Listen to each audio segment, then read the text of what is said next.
everybody.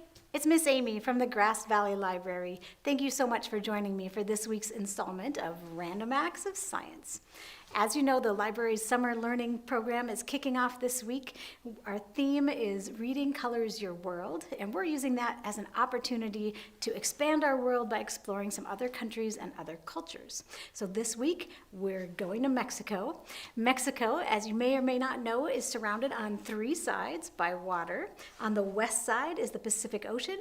On the east side is the Gulf of Mexico. And then there's another strip of water called the Gulf of California that separates Baja California from mainland Mexico. So with all that water, we're going to do an experiment about water today, specifically how we're going to make some anti-gravity water, water that defies gravity. So let's get started.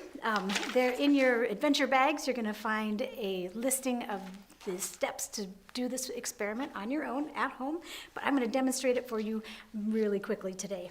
What you're going to need is a glass. I chose a wine glass because it's a little easier to hang on to, but you're welcome to try whatever kind of glass works for you. It doesn't have to be a wine glass. You're going to need some sort of a cloth handkerchief or napkin or something like that. And you're going to need a bowl just in case, because there might be some drips as we go along.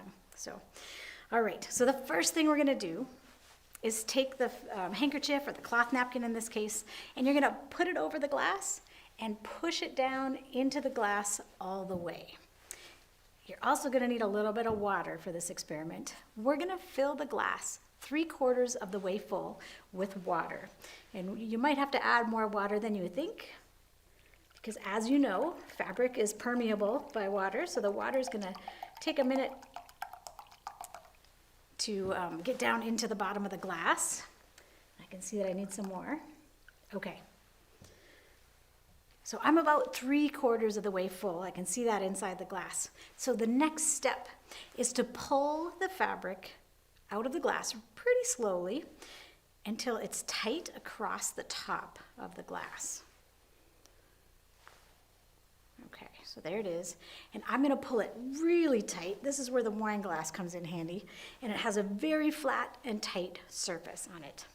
I'm going to pull my bowl over in front of me to catch any drips. And what do you think is going to happen when I turn this upside down? The water went through the fabric when we put it in the glass. Do you think it's going to come back out of the fabric when we turn it upside down? Let's find out. So I'm going to put my hand over this, and I'm going to withdraw it slowly as soon as I turn the glass over. So here we go. Turning that glass over. And I'm going to remove my hand. And there we have it. No water coming out of the glass. So let's talk about why. Gravity should be pulling that water out of there.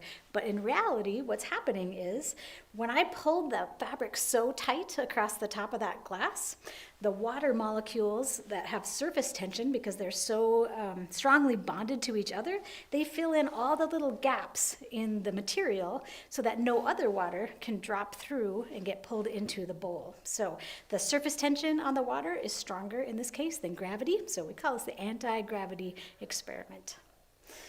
All right, well, thank you so much for joining me today. I hope it works out for you as well as it did in that particular run of this experiment.